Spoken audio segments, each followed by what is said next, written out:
Welcome to the Decentralized Opportunity Podcast, a weekly podcast discussing innovative ideas in business and technology from unconventional and often overlooked sources.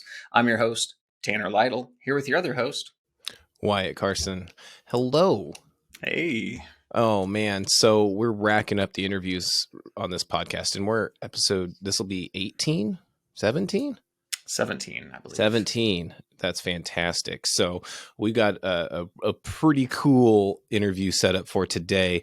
I'll let you introduce him, but I want to preface this by this man bought an institution in McCook, Nebraska, that everyone within probably 100 miles knows of this place. And we're really curious to learn about what a bold move this was and kind of his journey doing it. So introduce us, Tanner. Who are we talking with? Yeah, so this week we are joined by Andrew Ambriz from Sehnerts Bakery. Hey, Andrew, how's it going? I'm good, guys. How are you? We're fantastic. Like Wyatt said, we're so excited to have you join us this week. We want to learn all about what you're up to, the bakery, like Wyatt had a good start. But before we even jump into that, why don't you describe a little bit who you are, kind of your journey to what led you to what you're doing today? Sure. I've told this story many times, so this is a very condensed version of a very big story. But I was born and raised in Los Angeles, California. I am one of three kids born to Armando and Candy. Shout out mom and dad. My dad is one of 14 children. It's a very large Hispanic family in southeast Los Angeles. We grew up in LA until I was 10, and we quickly realized that was not exactly a wholesome environment to grow up in as kids. My sister was in middle school. By Thanksgiving, I think twice the school had shut down for gun violence / threats, and they tested a white-hot housing market in late 2004. We were enrolled in school in Pender, Nebraska, population 1,000 by January of 2005. So entered rural Nebraska life immediately, hated every minute of it for probably a good 2 years until my sister joined FFA, National FFA Organization. And that was our introduction into understanding more of what rural life was, what rural Nebraska was, what agriculture was, and the intersection between all of those. And everything started to click a bit more. We eventually moved to West Point, Nebraska. That's where all of my family still is. That's where I call home. I got super involved in FFA during my years. That landed me at the University of Nebraska-Lincoln. I had an affinity for meat science. So that's animal science after the animal has, moved on. But my meat science degree landed me in a couple different internships with Cargill and some other larger meat processors. And I quickly learned through those internships that that's not where I wanted to be. And so with a few semesters left of college, I had to punt on that idea and started searching for other opportunities. One was the Rural Futures Institute at the university that placed students across the state of Nebraska in rural communities working on community development projects. And that was where my wife of 3 days and I landed Memorial Day weekend in 2016 in McCook, Nebraska, living in a hut about the size of the office I'm in. And I worked directly for McCook Economic Development for 10 weeks and met so many amazing people. My wife and I loved being here. Got to know people like Matt Sehnert. I'll throw out some other names like Lena Coble, Ben Dutton, some real movers and shakers in the community. And when I went back for my last semester, decided economic development is the thing. We ended up moving to McCook. I didn't have a job, but we thought it was a good idea. And a few months later, got tapped to be the interim economic development director for McCook EDC. Spent about a year here as the EDC director, moved on to Custer County Economic Development and spent 3 years as the economic development director for principally Broken Bow as well as the surrounding communities in Custer County. And in August of 2021, purchased Sehnerts Bakery in McCook. There it is. Yeah, that's such an interesting path to weave through there. Yeah, I can see once you move from LA to Pender specifically, how that's quite the culture shock for you. Oh, yes, it was. Yeah. It's fascinating you say that. I didn't know that about you. This is the first time Andrew and I have personally met. Tanner and Andrew know each other. Not quite LA, but I came from a similar story. I lived in deep metro Denver, 1,000 people in my classroom. I didn't know anyone, and instantly I moved to Stratton, Nebraska, which has like 350 people. Yeah. So similar things. And I equally hated it. We moved for very similar reasons, gun violence, all that stuff. So fascinating. And then you dive into meat science and you move to West Point. What a crazy journey to end up in McCook, Nebraska. I bet you didn't even know that place existed for most of your life. Oh no. I didn't realize where McCook was until I got that internship. And I had to do all of my research. I think in my life I had heard McCook once, and it was my sixth grade teacher in Pender, her husband, Pat Howell, who is actually here somewhere. I think they're in McCook or maybe just down the road a little ways. They were from this area, and that was the only time I had heard McCook uttered before I had an internship here. So what is it about McCook per se? Because you came here basically not knowing it. You left to move to Broken Bow for an opportunity, but you came back. What is it about this town in particular, maybe that's more appealing than a more metro area or just other communities in general? Yeah, McCook just wouldn't go away. The story has to go to both my wife and I. So when we were here the second time, so when I actually had a real job instead of just an internship, we got pregnant with our first child, and that was really scary because from where I am right now, am 5 hours away from my folks, and my wife's family is 5 hours away in Spencer, Nebraska. And so we came face to face with, we have to be parents without anybody to help us along. The 911 phone call is 5 hours away. How are we going to do this? And that's what spurred the interest in finding an opportunity that was closer. Broken Bow split that in half to 2.5 hours to each family. So that was really ideal. After the first child and going into the second child, we quickly realized that children are not that breakable.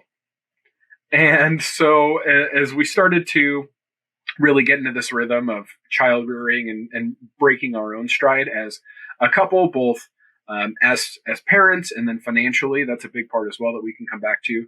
But we started to look for some of those things. My wife was really involved in the Angler Agribusiness Entrepreneurship Program at the university. So she's always had this affinity or aptitude toward entrepreneurship.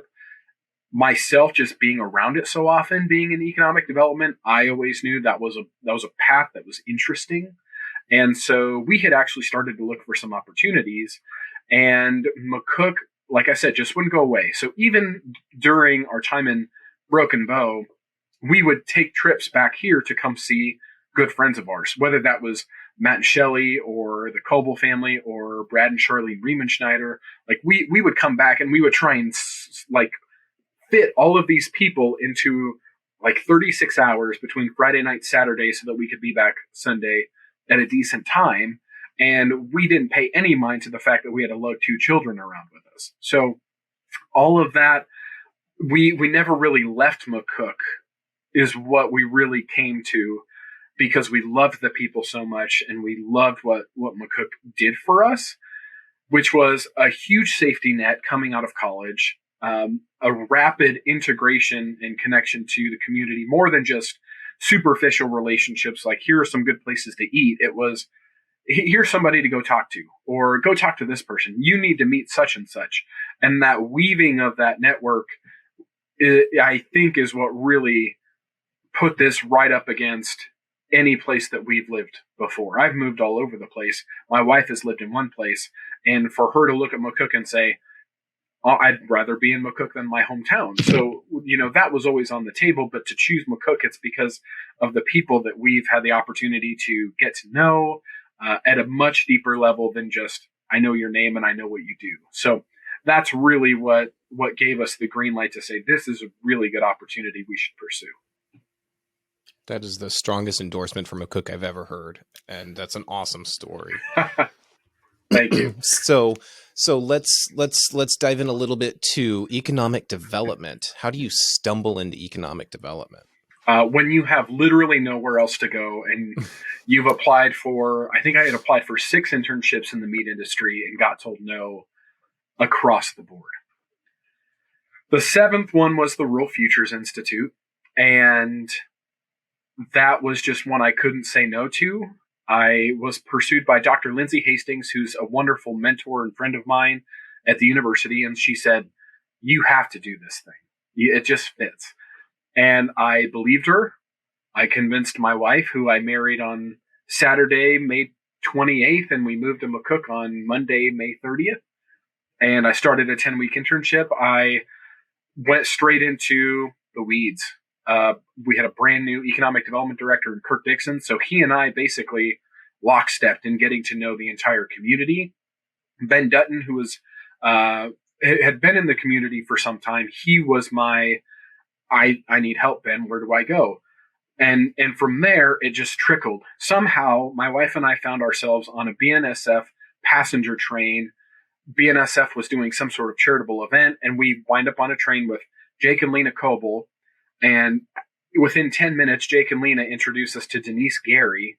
And Denise Gary is like the floodgates of people connection, especially when you're in a confined space and you can't leave.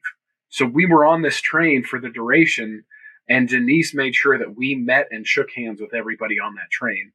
And it was, I mean, from there, it was a, who do I need to talk to do A or B or C? And to be able to build that network up made economic development so interesting to find those connections. So, you know, the big buzzwords of strategy and planning in things like business, that's what economic development is for a community. How many people are talking about the same thing in isolated chambers, and how do we weave that connection so that we get some sort of critical mass behind an idea so that it comes to fruition?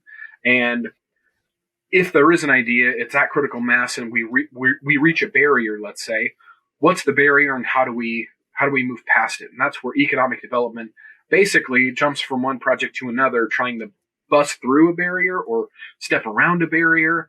And it's never our thing. Any economic developer that loves to take credit for something that they did, be a little leery, because more often than not, there's a whole host of people that initiated and fought for something like that. And that is, you know, orchestrating is more of an economic development director's role. So that's where I really love to see, like, how many strings can I pull to make sure that people are encouraged and hopeful about the future of their community. Mm-hmm. Yeah, I want to stay with the idea on economic development as well. So for listeners maybe who are just only in a metro area, can you talk about some of the challenges that a rural community such as McCook or Broken Bow would face compared to somewhere like Omaha or Denver, or something like that? Yeah, the biggest thing is always going to be assets, and those assets are going to range from capital, finance assets to things like land. I think the biggest disparity between a metro area, let's take Denver, versus a McCook or a Broken Bow or even a North Platte, is the availability of land for development and the costs associated with doing that. So, 5 years ago, if you were to drive into Denver, you'd have a few miles of some developments here and there. But now when you drive into Denver, you're not sure where Denver starts anymore. It is huge housing developments, whether they be single family subdivisions, or they're going to be large multifamily developments, all chained around a Target super center with a bunch of chain outlets. I mean, we're building basically rural communities that are just copied and pasted around the entirety of Denver. All of those assets are because of, one, the population base that already exists and the capital that's available through large investment firms. So you think about the largest employers, you think about banks and manufacturers, and then transportation assets. That could be everything from major international airport to railroad hubs.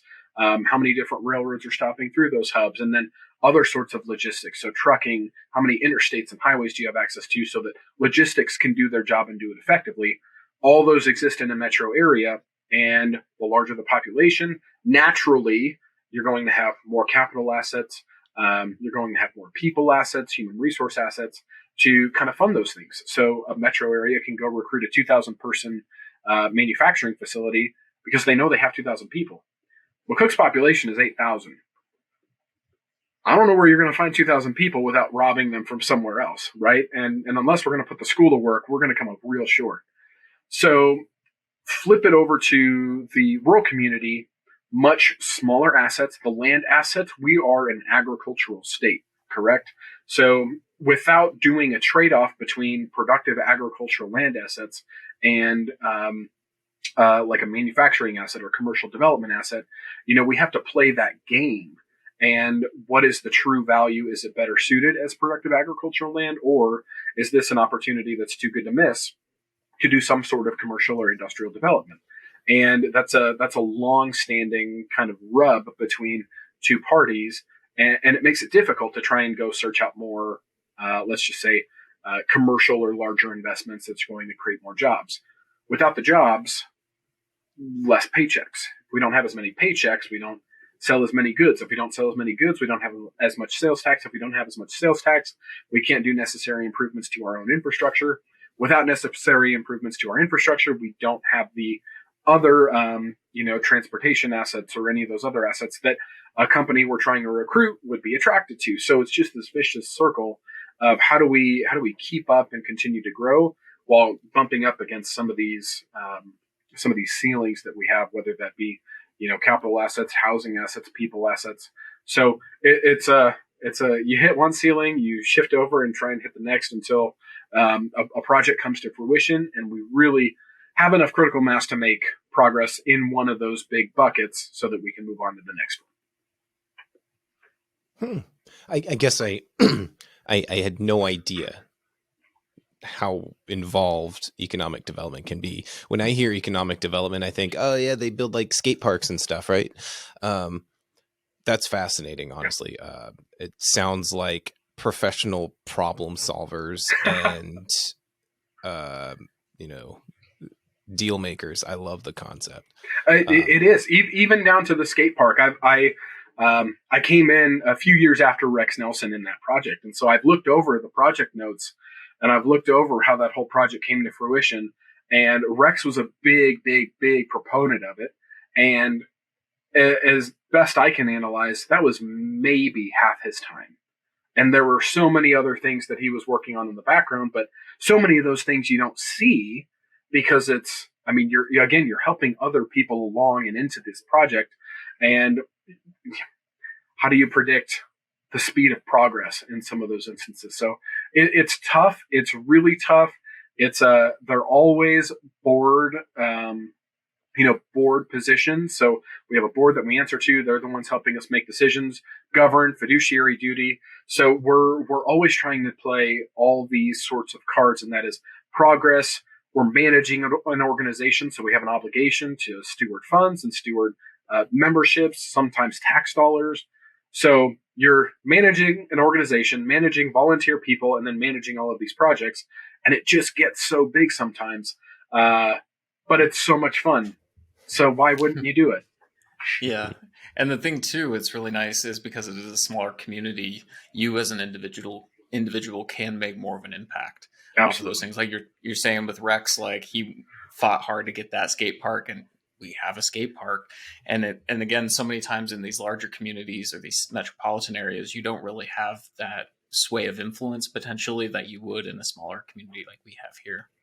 Definitely. And for reference to some of the people who may not live in McCook, Nebraska, or rural that listen to this podcast, we keep talking about a skate park because a couple years ago, McCook built a skate park and it was a big deal. You have to say, if you live in Denver, if Denver makes a skate park, no one knows unless you live like next door to it. If you're in a town of 7,000-8,000 people, that's activities for kids. That's, leisure time, that's activities, that's involvement, and there's a huge return to the community for something as simple as a skate park when you're talking about a town of 8,000, right?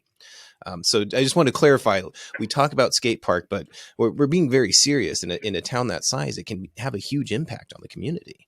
Yeah, a big thing right now too is the pool. We have I live right by the park that has the skate park and the previous pool, and the pool was just in such a state of disrepair that we lost a huge hub for our community, really. And so they had a big initiative, a lot of really grassroots effort to really sway the tide of the community to want a thing, see the value in the community. There was signs on lawns and a big voting initiative, and we're getting a new pool complex as well as a new sports complex and things like that as well, just to those. So again, like we're saying, you can have just such an amazing sway in a smaller community compared to just being a little bit at the mercy of momentum for others. For sure. Community development 101 is, if you want nice things, it costs money. And for anybody that doesn't pay attention to the ballot when they vote, the people of McCook voted to increase their taxes to have this pool. They are willing to pay more because I think the stat is 70% of customers to businesses are repeat customers. Those are our loyal customers. Those are people who live here or in the surrounding area that agreed to pay 0.5% more per visit on their check in order for us to have a pool over, the next, 15 years? I think so. I mean, that's a long time to pay 0.5% more. And, you put that number on paper, the millions of dollars is what we're talking about. So if not everyone's on board, that's a really easy thing to say no to and keep some money in your pocket. But what you boys were just talking about was placemaking. That's a key tenet of what economic development is now, especially in rural communities, because metro areas, they have all these amenities. You can go to the theater, you can go to a show, a live show, you can do whatever you want. But for us here, I mean, we have a severe limitation on how we can spend leisure time. To have a pool is a pretty basic need.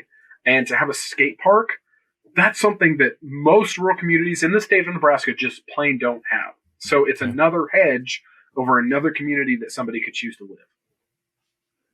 That's fantastic. So I could dive into economic development forever because I'm suddenly fascinated. I'm going to go Google this more.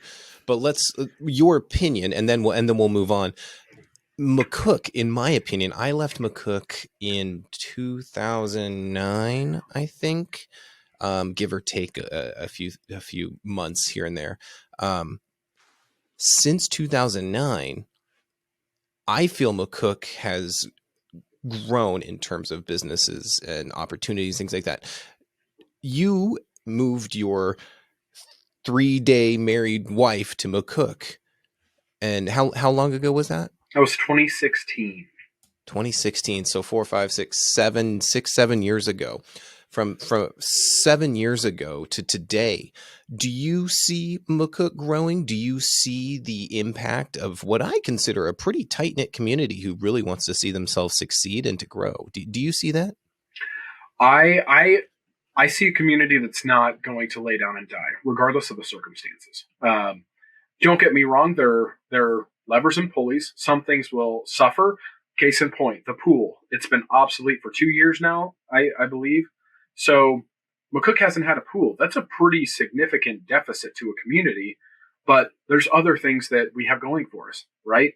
So more lots in the business park that are being sold and developed. We have housing that is starting to get rehabbed and turned over. Downtown businesses that are starting to turn over. Hopefully we're a part of that and somebody wants us in there. But other sorts of business development and growth and people trying to do new and exciting things.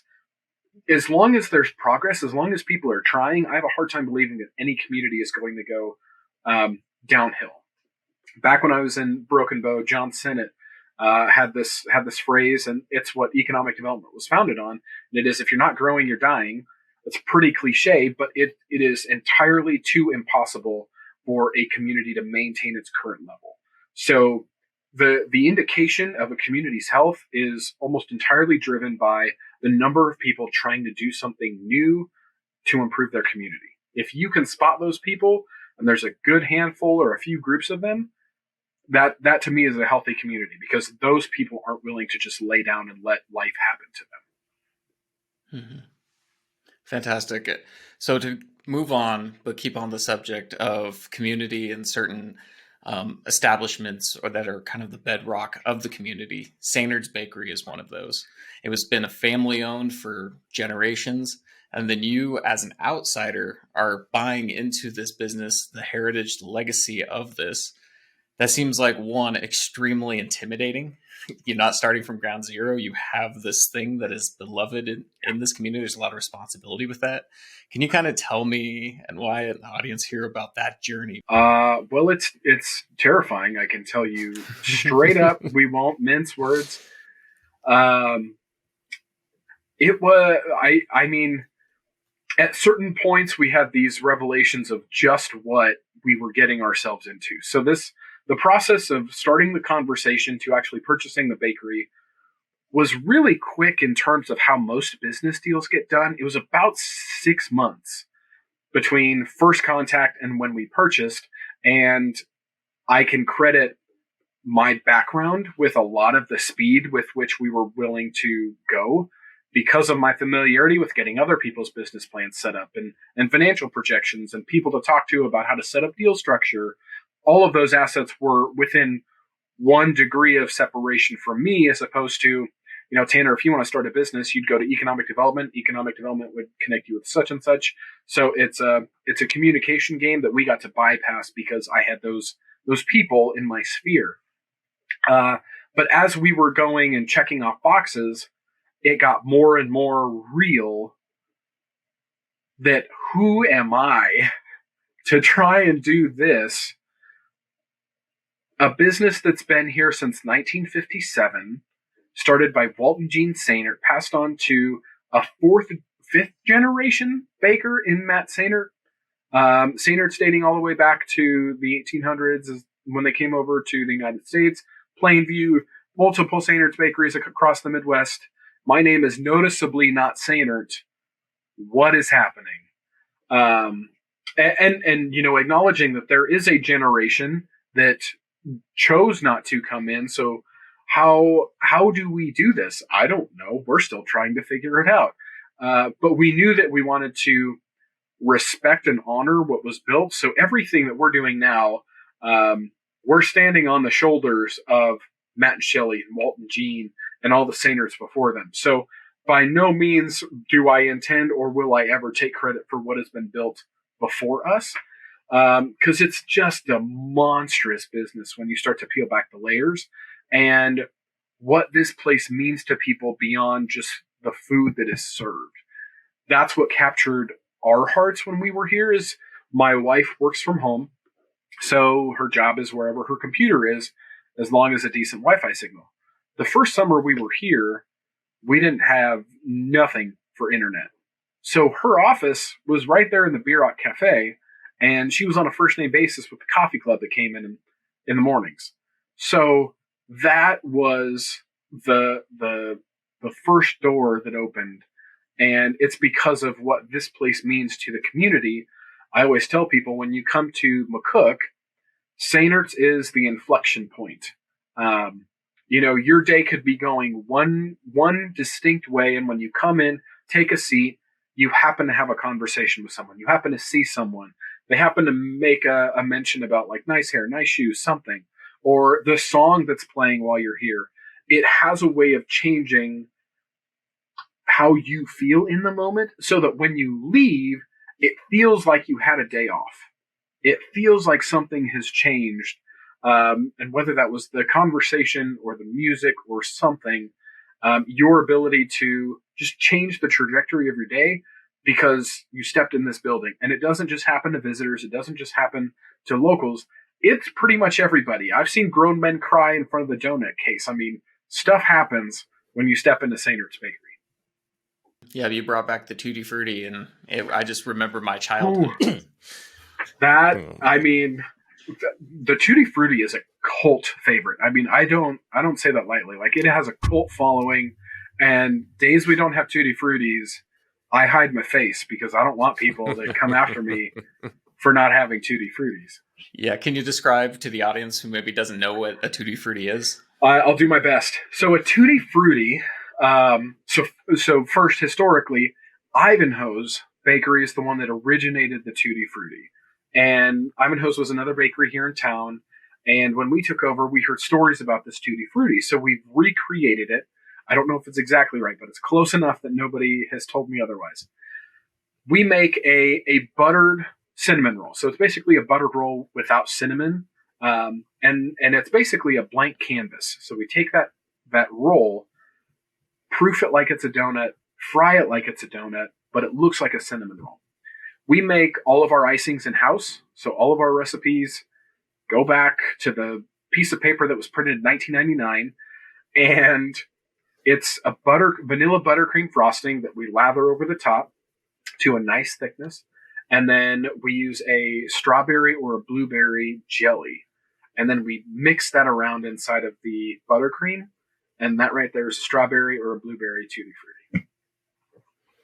The way you described Sehnerts and what it is to the community was beautifully said, by the way. And personally, I try and go back to Sehnerts every time I'm in McCook, and I'm in McCook a lot. In fact, on my phone right now, there's a picture I sent to Tanner and our group of friends. Probably it was the week after New Year's Eve. I went into Sehnerts to work, exactly as you mentioned. I know you can get Wi-Fi there, and my in-laws live on a farm, so I went to McCook in the middle of a snowstorm. Went to my good old favorite Sehnerts, sat down, took a picture, and sent it to my family. I've had 2 family members who worked for Sehnerts for a long time. Shout out to my sister Michelle and my cousin Dana. And I used to live above the jewelry store right next door. No kidding. So I was in Sehnerts every single day for a very, very, very long time, and it just become this, go to live music and. So to hear you talk about something like that is really empowering and really cool. But I have to ask this question. You grew up in LA. You somehow found yourself in Nebraska. You went to UNL for meat science and then somehow ended up in economic development. Why the hell did you decide to buy a bakery?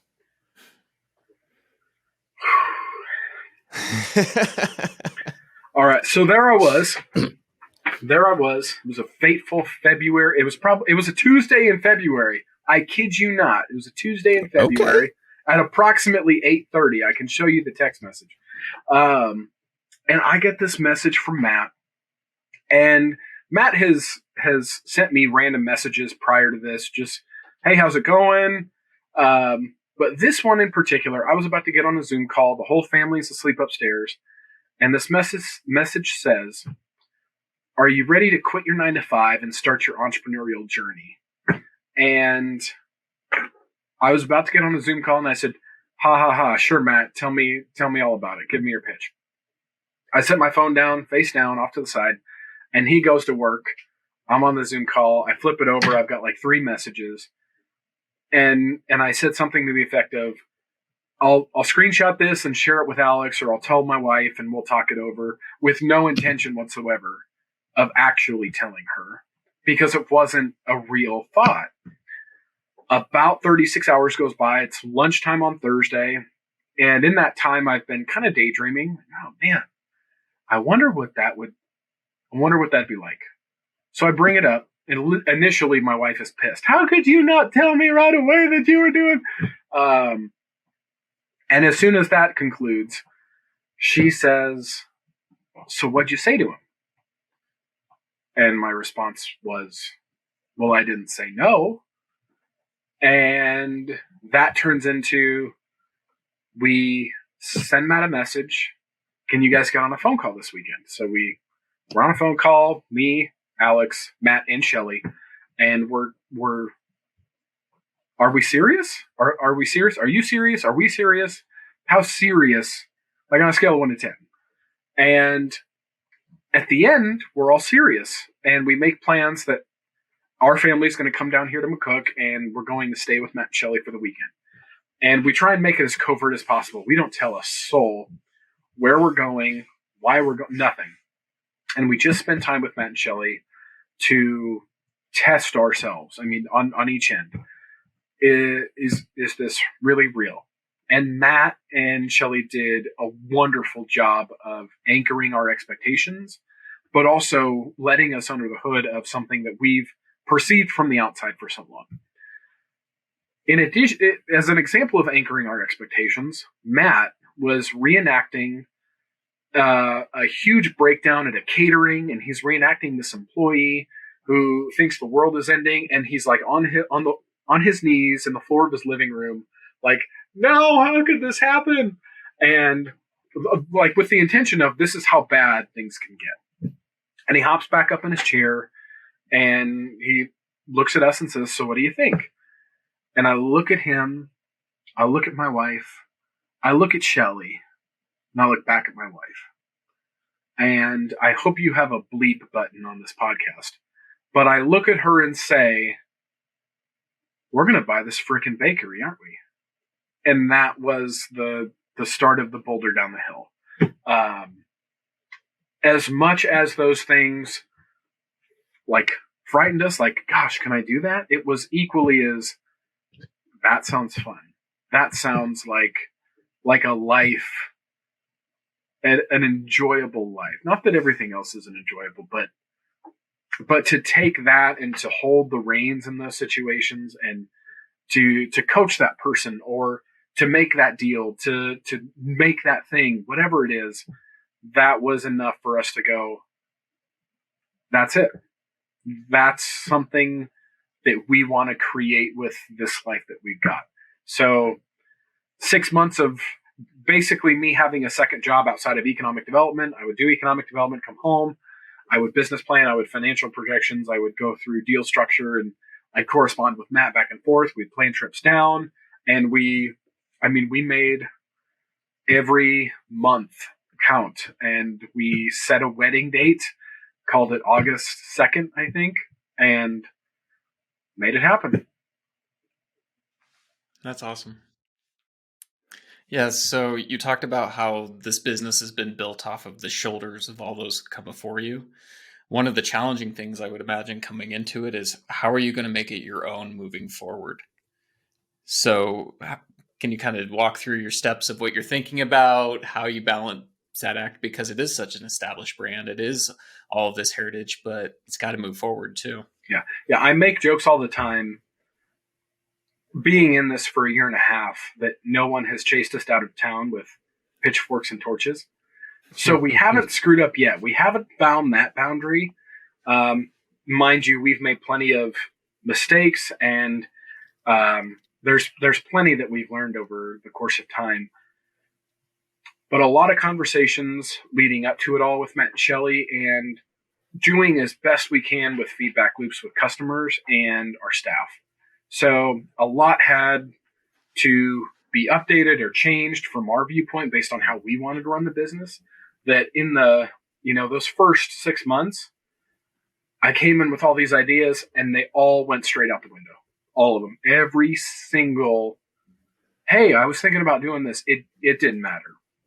It didn't matter one bit. It was all learning and understanding the business, because, and I think I referenced it earlier, as you peel back the layers of this business, really we have almost 4 or 5 distinct business units in this bakery. So there's the obvious donuts, coffee, breakfast, lunch, catering. So we do everything from sandwiches to prime rib, the entertainment, and then a wholesale pizza crust business. So there's a crew that comes in and creates par-baked pizza crust that we sell out the back door to wholesalers. So all in all, we float somewhere between 25 and 30 employees at any point across all those distinct pieces of the business. And there was no way I could become anywhere close to an authority until truly 6 months and really one whole cycle of this business from August to August.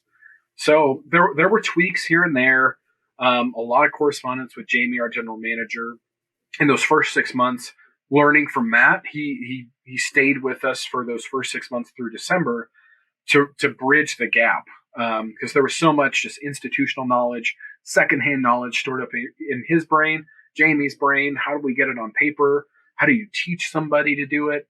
And after really about March, after we purchased, did things start to feel like they could be adjusted and we could start to make some tweaks.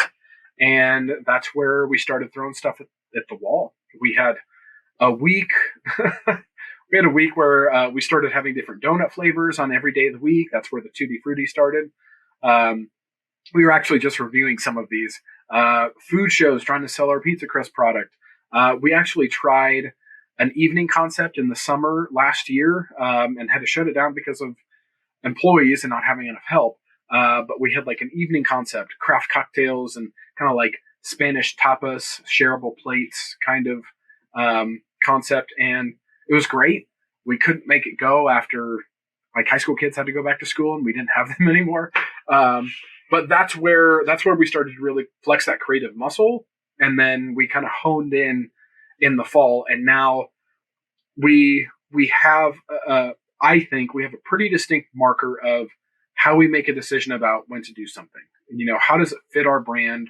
Does it meet the accentuation of offering a food product or an experience that makes somebody feel the things we want them to feel? And again, we haven't quite found the boundary, but we feel really good about using that litmus test.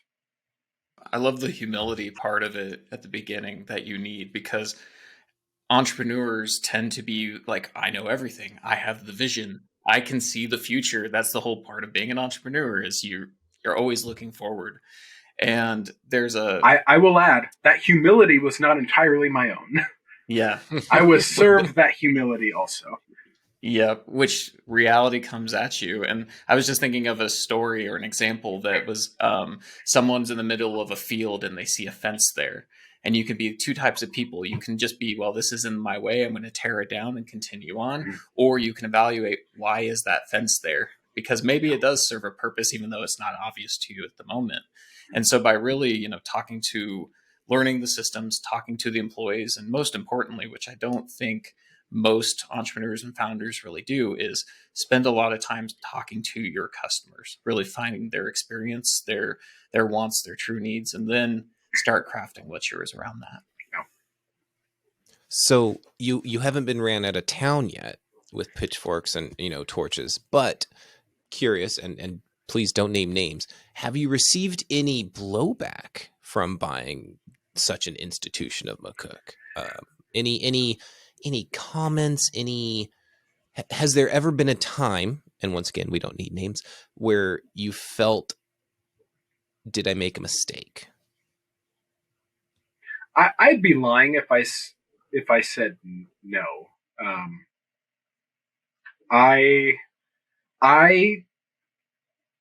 I'm pretty within myself. I'm not real fazed by negative feedback.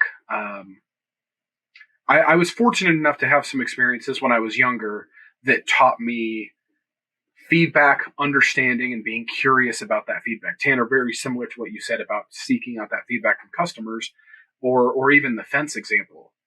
Like, why is it there? So someone can say, I had a terrible experience. Why? What happened? Well, such and such did so, and it made me so angry. What? Like, tell me more. Like, why? What was so angering about it? So I go to the curiosity end of there's more there. Like, let's keep pulling on the string until we get to the end. So, I mean, I've never been really worked up about something. I'm positive we have had people, one comment that sticks out in my mind. So I call it a slam Facebook page. I haven't been on social media for probably 4 months. I came off before the holiday season because I couldn't spend my time there. But there's a complaints page in McCook, and one was like, the Stalin bread just isn't Matt's Stalin bread, which is like, yeah, that hurts. That's, and then what do you do? And that's where my curiosity mind is like, did somebody comment? Like, what do they mean? What was Matt's Stalin bread? What was ours? What's different? How? All this sort of stuff. So my mind went that direction. But also, Juanita Flour Mills is another big obstacle that we've had in our time. Back in March, Juanita Flour Mills shut down indefinitely. They weren't sure. That was the start of the Ukraine-Russia crisis, and wheat prices were responding to that. And that impacted a lot of what Juanita was able to do. And when Juanita was gone, what were we going to do? So we scoured everything we could. We called people and said, where are all the flour mills? We need a certain kind of flour, because Juanita was a very particular kind of flour. We were very fortunate to find Stafford County Flour Mills in Hudson, Kansas. And their flour is about the closest anyone can ever come with the absorption rate, with the ash content, with the protein content of the flour, such that we didn't even have to change our recipes because it was suited so closely. We had to tweak a little bit of water, but otherwise just about spot on. And same cool story. We actually had our supervisor's manager and my wife take a trip down to Hudson, and Hudson's about 300 people. I mean, it's the mill and a few houses, a couple dogs, and that's it. So, I mean, wonderful, wonderful people. They've helped with all the logistics, getting flour up here, because we use a lot of flour. I mean, we go through 2 pallets every, 3 weeks, sometimes 2 weeks, depending on how much stuff we're cranking out. That's a ton of flour. We go through about 170,000 pounds a year.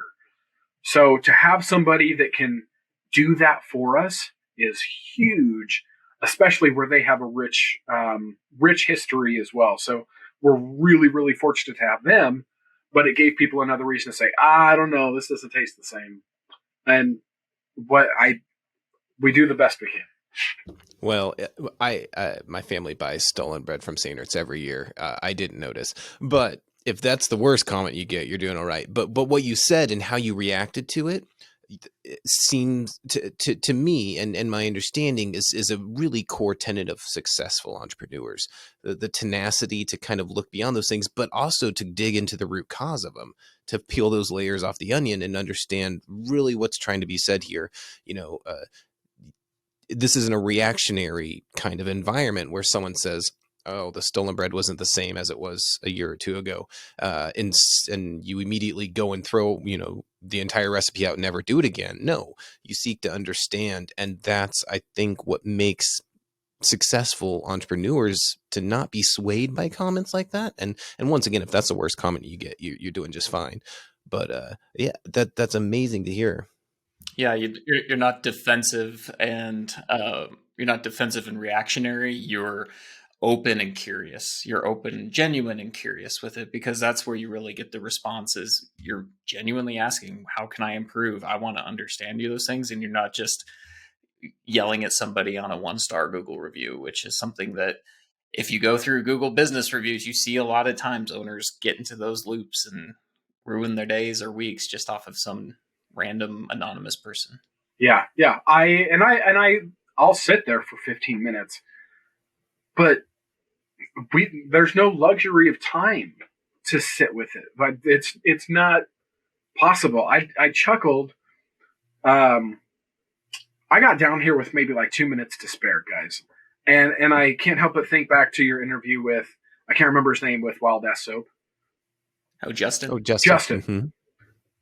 The percentage of entrepreneurs that come on this podcast that have had an abundance of time to prepare and weren't just flying by the seat of their pants to show up because they had how many other things to do. There's just no luxury of time, and to sit with something that I can't do anything about.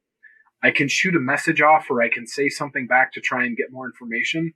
But if there's no willingness to have a dialogue, what's it matter? If they're angry, I can't solve your emotions. I can solve problems, but I can't solve your emotions. So please, feel your feelings. But I've got obligations to my staff and my customers that we've got to make sure we keep doing really great things here at the bakery. Mm-hmm. Yeah, really successful and driven business owners, like you're saying, there's always something to do. I was just messaging someone this morning about coming on the podcast, and they're like, yeah, I'd love to. I can give you 15 minutes. And I'm like, well, if that's what we get, we'll do a Blitz episode or something like that, if that's all you have. And yeah, it's pretty crazy. Once you actually get going, it's just nonstop. And I think about that when I had, my company for all those years. It's 7 days a week, 100-hour weeks. Even when you're at home, you're still going through things and just constantly working. Oh yeah. But it's fun, right? Yeah. I mean, why not? I put 2 kids to bed. My wife had the third in her arms, and I was like, hey, I'm going to go to the bakery so I have a reliable Wi-Fi signal. If something gets rowdy, just let me know. And here I am, buried in the deep depths of the bakery. And after this, we ship Bieroc, so I've got to go package some Bierocs that are going to go out Thursday, and then I'll go home, and then we do the whole thing over again tomorrow. Yeah. So as we get towards the later part of this episode here, I want to discuss a few things. So the listeners who maybe are thinking about starting their own company or are perhaps intrigued of maybe buying into a existing company or things like that they can take away from your experience. So the first thing I want to touch on is branding. A line or a quote I really like is from Marty Neumeyer, and he says a brand is a person's gut reaction to a product, person, or company. And Sehnerts itself, like you've talked about, has this huge emotional gut reaction to people. What do you think are some of those elements that they've done all the years to build the brand that they have? And perhaps someone who's starting their own company or going into one, how can they pull from those good things? I think the simplest thing is we don't create our brand, our customers do. Let's reminisce about all the people that came through here and bought products from Walt, all the people that worked for Walt. I've heard stories about on like Jiffy Burger Day, they'd go out to the back alley door and they just go pick up Bierocs and Jiffy Burgers from Walt out the back door in between school so they could go back up to the school. And then moving on to Matt creating the Bieroc Cafe and his partnership with Dale doing Live at the Bieroc, the number of revelatory experiences that people had listening to a type of music they've never heard before, eating a meal they've never heard before, in a place they've never been before back in the early 2000s. I mean, that's life-changing. And what I always talk about is the magic of Sehnerts. And there's little deposits of all of those wonderful experiences left behind when people leave. So those conversations, the parts of life that happen here, whether that's a wedding reception or a concert or an after hours for the chamber or a Saturday where you have a reunion. We had people in here. One lady lived in Minnesota. The other one lived in Arizona, and they met in the middle, and we happened to be the middle. There's something to those sorts of experiences that people have on all ends of the spectrum, that when people live life here, when people feel joy here, some of it gets left behind. And when Wyatt shows up and he's able to reminisce and feel all of those same feelings each time he comes in, that is what the brand is. And our food, our drinks, they're vehicles for people to commune and have that great experience. So as much as I'd love to say, well, we do this and we do this and we do this, and we don't. We make sure people have a wonderful experience as often as humanly possible. And as long as we do that, everything else takes care of itself. Mm-hmm. Yeah, no, I think that's it. Whether it's conscious or unconscious, it's the consistency that you guys do bring. It's again, going back to being the genuine care for the people, the community, and that. And you were just saying something, and it was, it just popped in my head. There is so much that is familiar and part of that heritage that's been around forever, but so much with Sehnerts to me too is that new discovery. So it's that mix of old and new. It's the old donuts that I've had since a kid, all the way to that new breakfast item or sandwich or music or any of those other things that you're introducing every week. So I mean, that's a really unique position that you're in that very few businesses really capture. Yeah, we're fortunate, right? We're a really old bakery. So somewhere in this drawer, I'm pretty sure, is a recipe that nobody's used since 1985. And I can roll it out and look like a genius. But trust me, I just pulled it from this drawer And I'm not a genius. There's so much here that can be made new again because it is such a rich heritage type of a business. So we can do so many wonderful things as long as we make sure that it's something people are striving for and looking for and want to enjoy. So it makes it really easy for us, and we can do all this stuff, and we have, and it'll be great. But again, we're standing on everyone else's shoulders because we've done the work to understand this business and business in general and our customers, and making sure that our staff understands what that means to us. Your passion and general awe of business in general, of the Bieroc Cafe, of Sehnerts is empowering. It's kind of infectious. But, and we hit on it a little bit, but we're nearing the end of our time. I want to hear, Andrew, what's in store in the future? What does Sehnerts look like in 3 years, in 5 years? What's the grand vision? Maybe not grand. I don't want to get you too far into the weeds. But what how are you going to make something that's 100 some odd years generational? How are you going to make it Andrews? Just a little bit. You don't want to be run off with pitchforks, but just a little bit. Your question is timely. Since we've taken over the bakery, we actually have a leadership team with us now. So we have myself, my wife, our general manager, Jamie Mockery, and we have 3 supervisors that kind of make up each of our departments, from production, our kitchen, which includes a couple odd jobs, and then our front retail. And we are actually headed to Omaha in 2 weeks, and we're going to have an offsite retreat, and we're going to answer those questions in a bit more detail. Like I said, I'm an expert on my opinion. So what I see and what I've longed for since we started the conversation about this bakery is, Wyatt, you're sitting in Omaha and you feel Sehnerts when you think about it for too long, right? Why can't everybody feel that way? How do we bottle this up and get people in every corner of the U.S. to feel this place when it arrives in a box, or when it comes in a postcard, or whatever? How do we, like, what vehicle is proper to introduce people to what Sehnerts and Biotrician McCook can offer somebody? That, I think, is the big, what if. So we have a partnership with Goldbelly. We've been shipping Bierocs nationwide for the last, I think, 8 months. They handled our holiday shipments, and that opened up a floodgate of all of these other places that our products have gone, from Alaska to Hawaii and Maine to Florida and everywhere in between. And it's been wonderful to get some feedback from those people about, oh my gosh, I haven't had a Bieroc in, however long. And I finally found one that tastes like when I was a kid. That drives us.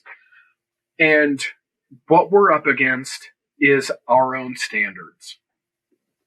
I can ship you a donut, Wyatt, but it's going to taste awful. Because our donuts are fresh every day, and we take a lot of pride in that. And if that donut doesn't taste like it came off the fryer when you get it, we're not going to ship it. So what's in store for us is how do we maintain or even improve the quality of the products that we have here and make it fresh and new for our people that live here? But how do we take that feeling and give it to people who long for it from afar? That's exciting, and I anxiously await. I hope we can talk again in the near future, because I'm really curious about this exercise you guys have. And if you need a passionate customer to travel a few blocks down in Omaha, you let me know. Well, but I have one final question, then I'll leave you to Tanner. For those who don't know, Andrew, what's a Bieroc? Oh, well, I would receive a cease and desist letter from Runza if I called it a Runza. A Bieroc, I think, is a a meat pocket, I think is a politically correct way to say it. So we have a bun dough that we make here. It's cut into the shape of a square, and it's filled with a proprietary blend of seasoned meat, and then either sauerkraut or cabbage, both of which we make right here in house. And that blend of meat and cabbage or meat and sauerkraut is placed in that pocket, tucked ever so delicately over, made into that wonderful pocket shape, baked in our 5-shelf rotisserie oven that many people have taken a ride in. I shouldn't admit that on camera, but here we are. And it is a McCook delicacy. It's a Sehnert delicacy, and it is the primary reason Matt and Shelley received the James Beard Foundation American Classics Award back in 2019. So that is a huge, huge award. And again, we're standing on Matt and Shelley's shoulders that we even get to say that about ourselves, because we get to say that about them, and we just happen to be here. But for those who don't know, the James Beard Foundation, it's like the Grammys for food. And Very much so. Sehnert's Bakery is the only James Beard Award winner in the state, to my knowledge. So huge deal. A very famous sandwich, if I can say that out loud. But yes, there is a Bieroc. Beautiful. Beautiful. Thank you. All right, Tanner, I'll leave it up to you. Yeah, no, again, thank you so much, Andrew, for joining us on this interview. I was really excited to have you on, because what you're doing now is really, what we're trying to communicate so much in this podcast. It's that you can be in a small community or come to a small community and really understand that there's a lot of opportunity here. You don't have to go to LA or New York or San Francisco if you want to start a tech company or a bakery or anything like that. There's so much that you can do, and there's so much vibrancy and benefit to a community that maybe only has a few thousand people. So I really thank you for joining us. Why don't you tell people where they can find the restaurant, where they can find you online, if they want to come visit? Yeah, definitely. So huge shout out to my wife here, because she runs it all as our volunteer chief marketing officer. Sehnerts on Facebook, Instagram, and you can find us online as well, sehnerts.com. And that'll navigate you pretty much anywhere. Alex does a really great job of making sure people are connected, and you can find all those other places. If you're looking for us to ship nationwide somewhere, goldbelly.com, and just search Sehnerts. You can find us there as well. But yeah, anytime, shoot us a message on Facebook, Instagram. We're pretty responsive. I wouldn't say really responsive, because we all just kind of play rock, paper, scissors to see who has to check it. So please reach out. We're always willing to engage and hear feedback and stories, and we love to collect those stories because they mean so much to us, to our staff, and we love to share it. It keeps us going. Again, thank you for joining us, and thank you everybody who's made it all the way to the end. If you get the opportunity, definitely drop into Sehnerts and get yourself a donut and a Bieroc. It's one of my favorite things to do every Saturday morning, is to come in and get some donuts. So again, thank you so much. Please reach out to them. Please like and subscribe to us online. Everyone that has been doing so, it's been so fantastic, and it's really been boosting Wyatt and my morale every week to see all the responses and numbers grow. So it's been pretty great. And again, thank you so much for listening. We'll see you next week.